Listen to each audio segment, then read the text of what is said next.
लेकिन उसे कैसर की चेतावनी याद थी और उसने पूरा विनाश नहीं किया। इसी समय कैसर युद्ध क्षेत्र का नेतृत्व कर रहा था।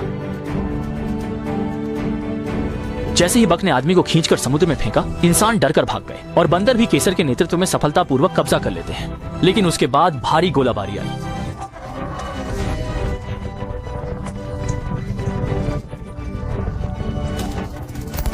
केवल हल्का नुकसान पहुंचाने के लिए केसर ने पीछे हटकर गाड़ी के पीछे छिपने का फैसला किया। लेकिन केसर कैसे किसी के हाथों अपमान सह सकता था। उसने तुरंत गाड़ी का दरवाजा खोला और अंदर जाकर उपयुक्त हथियार ढूंढा और लोहे की चैन निकालकर आने वाले हमले से खुद को बचाया। जैसे ही चैन फेंकी गई तो लोग तुरंत गिर पड़े, लेकिन चालाक वाहन चालक ने पिस्तौल निकालकर गोली चलाई। यह देखकर बक ने गुस्से में चिल्लाते हुए तेजी से केसर को धक्का दिया और सभी हमलों को सह लिया। इसके बाद उसने अपनी चिंता के बिना पुल को पार किया और विमान भी इस समय नियंत्रण से बाहर हो गया।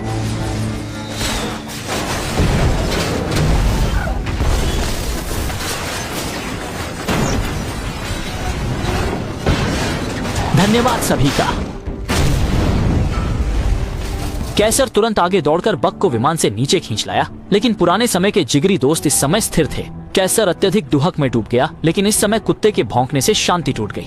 कैसर ने ठंडे मन से यह सब देखा और फिर मुड़कर चला गया। इस मामले को कोबा के हवाले कर दिया। लेकिन कोबा ने प्रयोगशाला में इतनी सारी चोटें सही हैं, तो वह इस निर्दयी मालिक को कैसे जाने देगा। कोबा धीरे धीरे अपना पैर बढ़ाता दिखा। इन सबको हल करने के बाद कैसर तुरंत सितारों को लेकर रेड मैंग्रोव की ओर बढ़ा। देखते ही देखते वे धुंध के भीतर प्रवेश कर गए। विल तुरंत पुलिस कार की तरफ दौड़ा और तेजी से कार चलाने लगा। विल मैंग्रोव की तरफ केसर की तलाश में गया।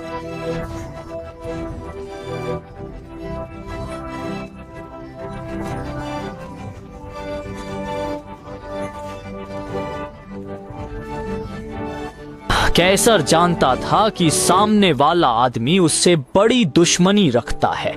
उसका दिल डगमगा गया, लेकिन जब उसने जंगल में अपने साथियों की ओर देखा तो कैसर ने विल को एक झटके में खींच लिया।